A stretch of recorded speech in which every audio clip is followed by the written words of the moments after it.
Kronologi pria lulusan SMA jadi dokter gadungan terbongkar, 2 tahun tipu PT Pelindo Husada Citra.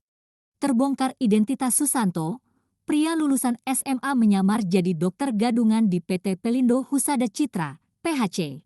Kronologi terbongkarnya aksi penipuan Susanto ini berawal saat perusahaan hendak mengurus perpanjangan kontrak kerja Santoso.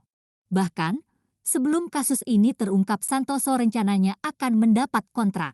Diketahui, Susanto sudah melakoni pekerjaan itu selama 2 tahun sebagai dokter klinik K3 wilayah kerja Pertamina di Cepu. Dalam 2 tahun itu, setiap bulannya ia menerima gaji 7 juta rupiah, ditambah tunjangan. Terungkapnya kasus ini bermula 2 tahun lalu. PT PHC membuka lowongan kerja dan merekrut pegawai secara online. Rumah Sakit PHC Surabaya membuka lowongan pekerjaan pada bagian tenaga layanan klinik sebagai dokter first aid. Santoso tertarik melihat lowongan tersebut. Trik lama untuk menipu digunakan kembali.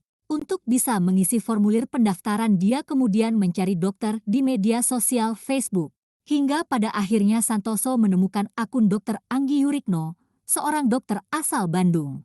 Lalu, semua identitas dokter yang asli itu dicuri oleh Santoso.